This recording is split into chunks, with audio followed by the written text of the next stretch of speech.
everybody. Welcome to another edition of the Sales Development Podcast. I am talking today to Blake Hutchinson, CEO of Flippa, the number one place on the internet to buy and sell companies. How are you doing today, sir? Yeah, very good, David. Thank you so much for having me.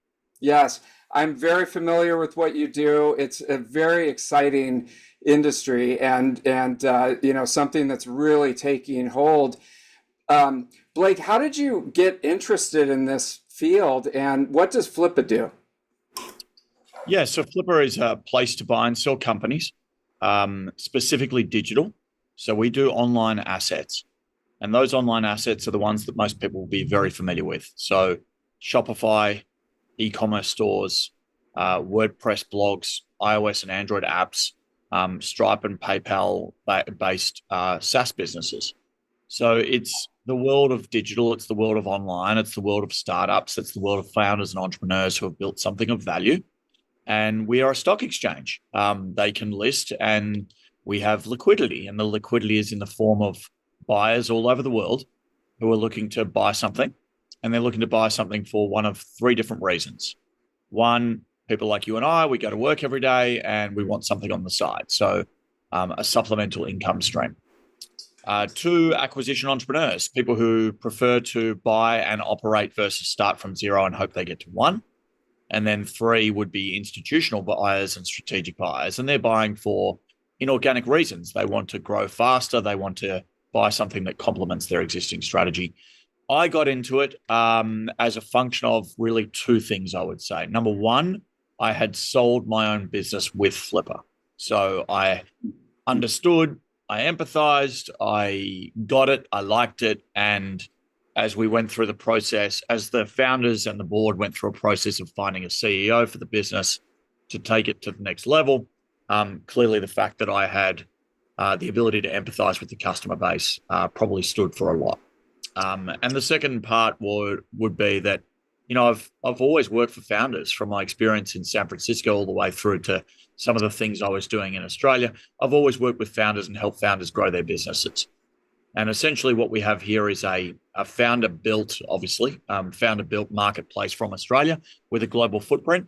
And what we're doing now is democratizing the exit, creating the investment bank for the 99%, and enabling all these business owners around the world this opportunity to sell something of value. And so it's been a privilege because I get to watch founders do what they want, and I get to put checks in the back pockets of great business owners. That is amazing. And I mean, this is something that it's a digital marketplace. So we're not talking about gas stations and bakeries and things like that, which with those online brokerages have been around for a long time. You're really focused on the digital business. So literally, say someone is building a business right now and they've been working on it for a few years. How would they go about using it? Yeah, so let's give a real life example. Someone who posted about their experience with Flippa only last week, so I'm not giving anything confidential away. If you take Sporkle, which is a US-based entity, in fact, based down the road from you, David, Sporkle is the world's largest online trivia business. That business is run by the CEO and founder. His name is Ali. He's got a great story in tech. He was the first employee at Napster and the CTO of Napster. He went shopping. He's looking to buy assets that complement Sporkle's growth strategy and growth endeavors. And he went shopping on Flippa, and he was able to find a business called Typing Test. Now, Typing Test is exactly what you would think it is, David. It is literally a place where you can do typing tests. You can test yourself for speed and accuracy and those types of things. And it's certainly one of the largest places globally online to test your typing skills. And so Sporkle acquired that, and they acquire that because it's complementary to their business. And so that's a good example. It's a website. It's a website backed by advertising revenue. So they probably have something like the Google AdSense product running behind the scenes. And then they capitalize on the audience who is clearly using their typing testing product and generate revenue from all of those page views. And so a founder will get started with Flippa at the point at which time that they are considering an exit. Okay.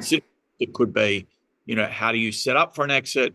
It could also be, I want a valuation. And it could obviously be, I want to actually start the selling process. And that's the best way to think about it. It's a founder who has built something of value. They are not going to the moon and back. They are not a unicorn, but they have built something of true value that other people probably want. And as a function of that, they're looking to find a pathway to buyers who are interested in assets just like theirs. And we're one of the few, companies in the world that can match at scale. And so if you take the example I used before, clearly Ali and Sporkle are based there in San Francisco, but the founder's based in Helsinki, Finland.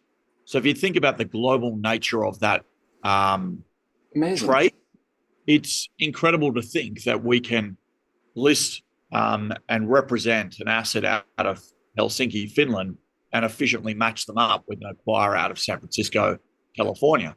And really, that's how people start to think about their journey. They say, I want to exit, and they think about what's the most efficient pathway to do so. And of course, we will claim that that's us. You've created this two-sided marketplace. And so the founder, the typing founder in Helsinki came to you and said, okay, this is running. I can show, I have verifiable metrics that this is a going concern. And then do they have to apply to your platform and pass I'm assuming a series of tests in order to be able to list the business? Yeah, that's right. I mean, where it often starts, David, is with a simple valuation. And for those in the US, I imagine most of your listeners are there. That's kind of the equivalent of Zillow's estimate, right? It's quite simply a combination of the inputs from the prospective seller as well as what we know about the market. Now, of course, we are selling so many assets that we can benchmark the market. We can provide a real-time indicative estimate for the value. And so once we've got some sell-side inputs, we'll pass that valuation back to the user. That's free. And that's usually the first pathway to entry. Of course, to your point, once someone actually chooses to utilize the platform and its end-to-end service layer, yes, they have to connect data. So they connect their Google Analytics. They'll connect their accounting software. That could be QuickBooks Online or Xero. They could also show accountant verified financials and any other services they might have, PayPal, Stripe, Shopify, BigCommerce, whatever it might be. We connect to the data sources directly and we expose that data to our prospective buyers. In addition to that, there is a human verification component to the onboarding experience where Flippa will verify all of the revenue and the primary expenses. Now, clearly, we're not going to verify that you drove in an Uber one block and it cost you $5, but we are going to go and verify primary expenses. And as a function of that, what you then have is something exposed to the buying community that is, one, verified, but two, something that buyers can now sort of interrogate and make informed decisions based on that asset compared to other assets listed on the platform. And we do that that benchmarking on a real-time basis. Amazing. I mean, and there's so much data that's being created on your end so that you can really get a feel for the general marketplace that you've built. And it sounds like now flipping over to the shopper, the someone is out there and they're potentially, one of the examples you gave is, I just want to buy a company that's already going right now instead of having to go from 0 to 1. I just want to find one that's going. They can feel like the listing that's on Flippa, they can trust the information that's there. They don't have to just, I don't know if you guys have Craigslist or you might remember from San Francisco, you buy things on Craigslist or something. You have no idea what you're buying really, but this is a trusted resource. Yeah, I'd say it's the polar opposite of that. Clearly, you're talking about large sums of money, everything from $10,000 up to $10 million.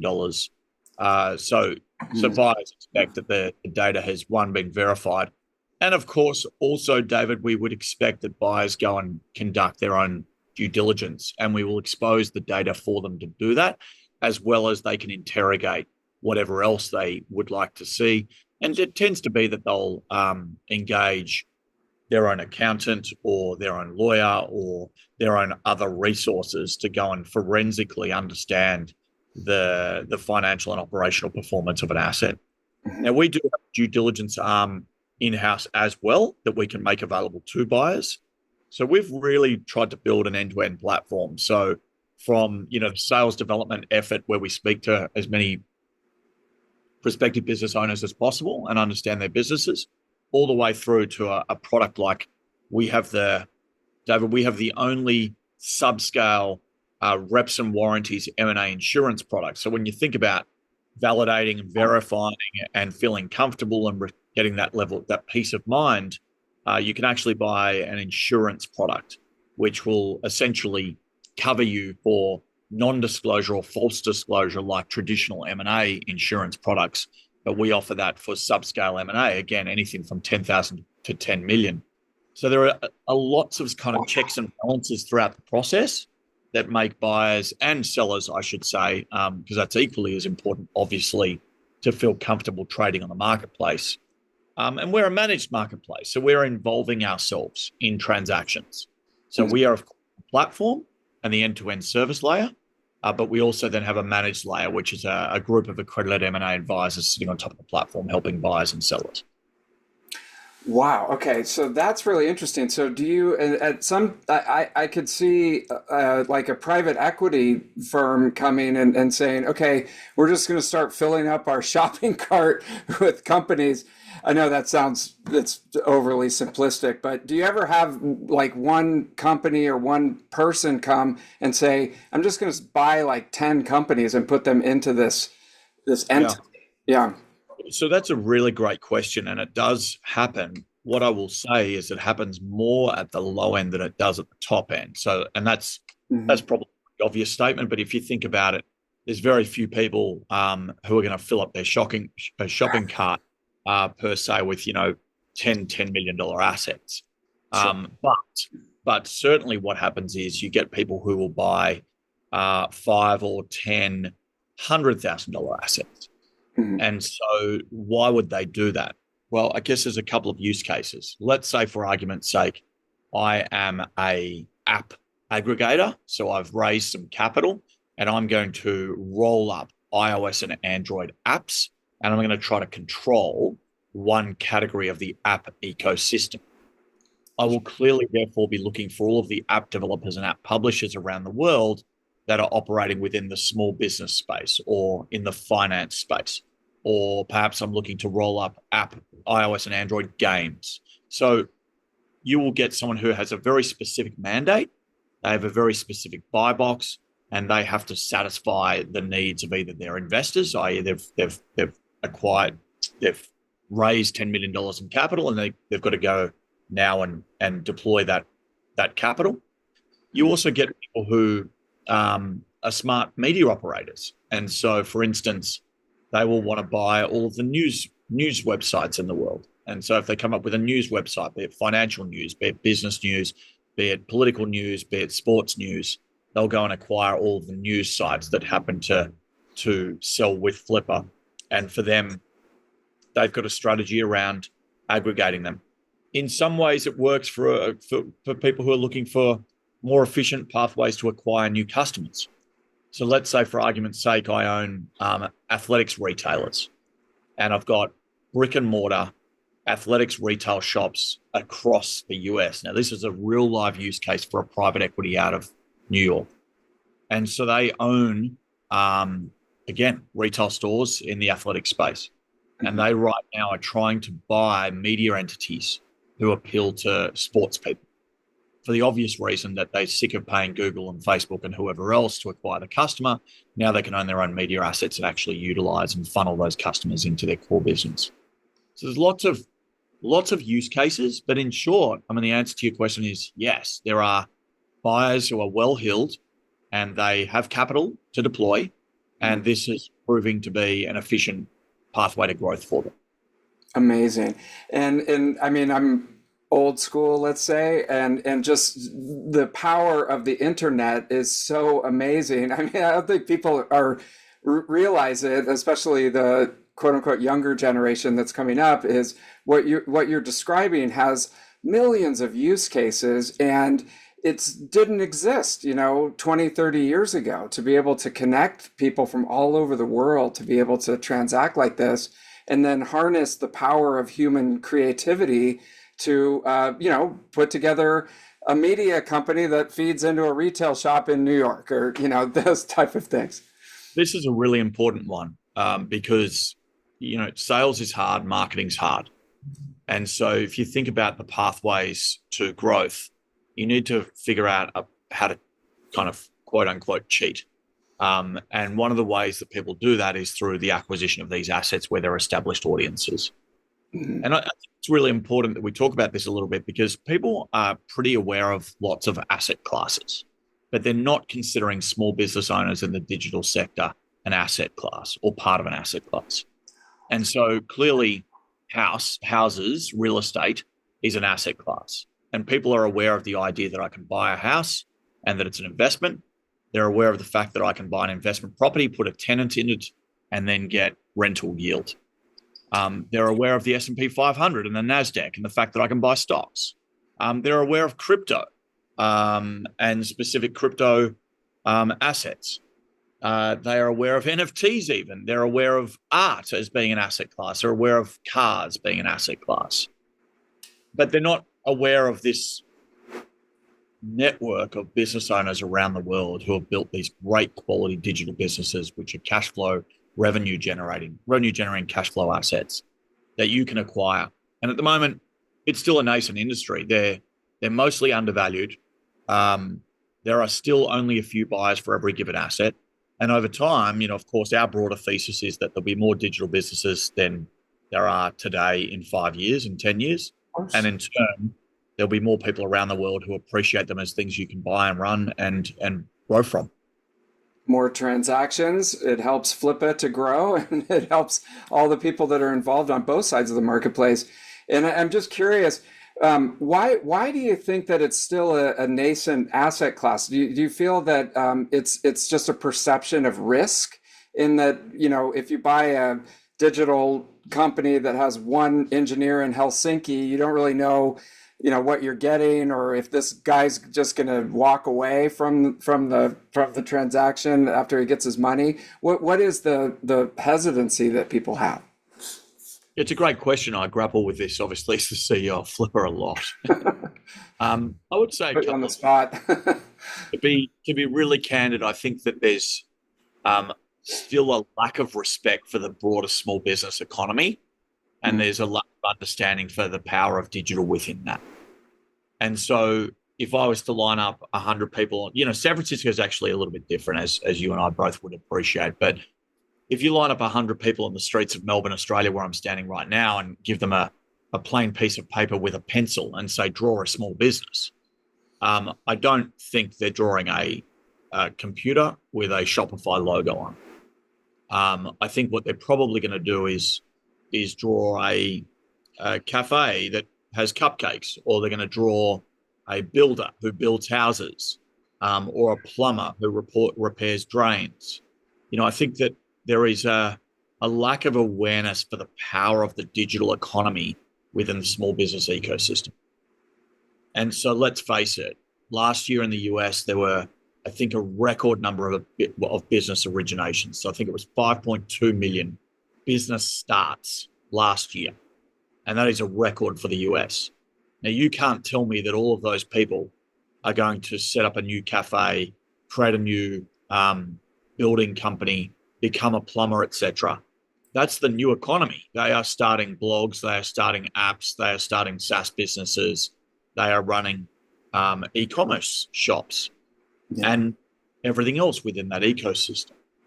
And so I just think that there's right now a bit of a lack of awareness for the fact that not every business is actually a unicorn or setting out to become a unicorn. They are just good quality small businesses operating within the small business economy. And I think that, for a long time, the small business economy has been neglected. And now you've got a new class of people within that small business economy who are looking to find their way and get exposed. So that would kind of be piece number one. I think piece number two would be, it is really interesting, all of the companies and media rhetoric around entrepreneurship. And what that implies is that you start something. Hey, David, you should start a company. You're so smart, right? Everyone wants to talk about starting and growing. But the reality is they still mostly fail. So if you think about playing the odds, it's like flying into Las Vegas when you start a company. The reality is you're not likely to make it. That's what the numbers tell us. So I think that there's so much media rhetoric around starting companies and growing companies. Of course, it's in the interest of all of the tech companies that new people start. But actually, it's a safer bet when you acquire. So if I was to say to you, how do you get to your first 1,000 customers? Most people can't answer that question in a mature way. They don't know how to get to their first 1,000 paying customers. But I can acquire something that has got 1,001 paying customers already today. And so when I buy that, they've just achieved so much before I now take it and run with it. And so I think there's just a lack of awareness for how many good quality businesses there are out there that have achieved so much. So it's kind of a roundabout answer. I mean, the short part of this is I think over the next 5 to 10 years, it will continue to shift positively. Yeah. Well, it's amazing when you think about it. There's, billions of people on the planet, and everybody, if you're on the video, you can see everyone has a computer in their pocket that has an amazing amount of computing power. And so you've opened up a market of billions of people. And I think exactly to your point, people don't realize the power of the digital products and services that are available. And you've created an entire industry. Now, let me ask you, if someone's out there and they're saying, okay, I want to do this, I'm going to build up a digital company. Are there trends that you're seeing that are having more popularity on Flippa to be acquired, or is it just across the board? It just really depends on what the acquirer is looking for. Yeah, look, it is a little bit like the stock market. It's a bit of a moving feast. There are clearly blue chip assets, and then there's some sort of fads or trends that people try to get ahead of. I would say if you're looking for a blue chip asset, clearly there are people who are looking to always acquire Shopify stores that have matured. So I'm going to simplify it as best I can. I would say the most commonly bought asset on Flippa is a 4-year-old, $100,000 revenue generating e-commerce store or WordPress blog. They are blue. Now, the reason being is if I've been around for 4 years, I'm generating $100,000, and equally the prior year I generated similar, maybe $80,000 to $100,000. To some extent, so long as I validate the financial and operational runnings of that company, that is a sure bet. There are certain things which would unravel that business. Maybe supply chain challenges as a function of, geopolitical problems, maybe a pandemic, and a few other things, right? But essentially, if it's generating $100,000 and it's done so over the last few years in a category which is recession-proof and common, then it will continue to run well, and therefore savvy investors will go that way. That's the same for a WordPress blog. If it's been generating $100,000 in ad revenue and been doing so consistently for a number of years, it's built on top of WordPress, it's using the Google AdSense product, it's essentially a sure bet. However, I should say that we did go through some substantial volatility late last year and early this year with what was called the Google Helpful Content Update. And so for a while there, blogs, WordPress blogs backed by AdSense and other ad revenue streams were on the nose. They were less popular than they have been because the Google update saw traffic declines across the board, or at least for 75% of the assets. And as a function of that, investors were hanging on to their money and saying, well, why would I buy this asset type now? When in fact, I'm not sure what the Google updates will do in the future. And therefore the traffic is less assured than it has historically been. However, that's come back very aggressively in the last 2 months. If you're talking about, let's say, trending, clearly we are looking that we we are seeing investors and buyers on the Flippa platform who are looking for AI-based assets. We're looking for investors and buyers on the platform who are looking for newsletters, because newsletters are flavor du jour right now with companies like Substack and Beehive, at least from the outer, looking to be doing quite well. And we are also seeing people who are looking for finance-related assets right now because, clearly there's so much fluctuation in the financial markets that people perceive them to be strong audience-generating assets. And so it is a bit like the stock market. There's ebbs and flows. Yeah.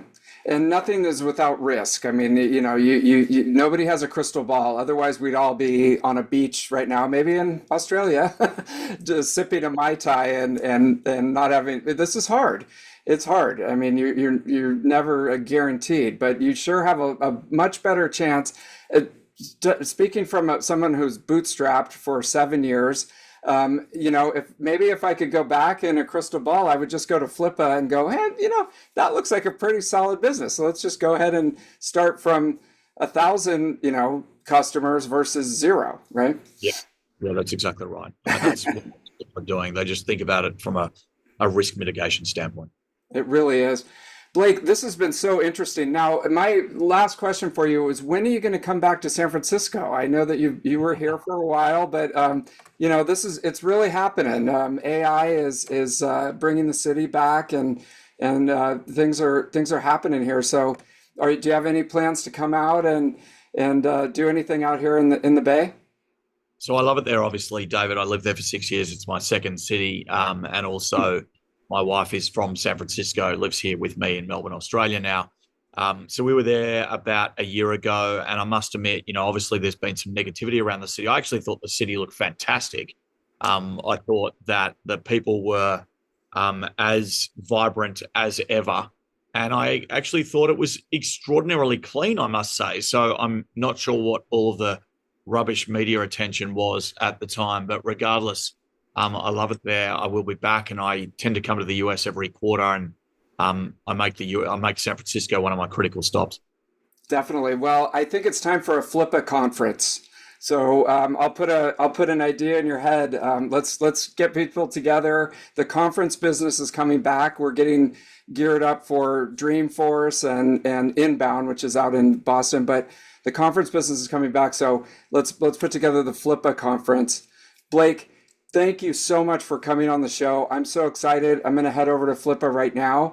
And how do we get in touch with you if people want to learn more? Yeah, thanks, David. I mean, thank you so much for the plug. I mean, if people want to check it out, just obviously head to flippa.com. I'm very accessible on LinkedIn. I like communicating with our community members there, and they often send me notes, questions, and ask for help, and very much willing to help. So just find me, Blake, Blake Hutchinson, at Flippa. You'll find me on LinkedIn. Please do connect, and I'm there to say hello. Blake, thanks for coming on. Thank you, David.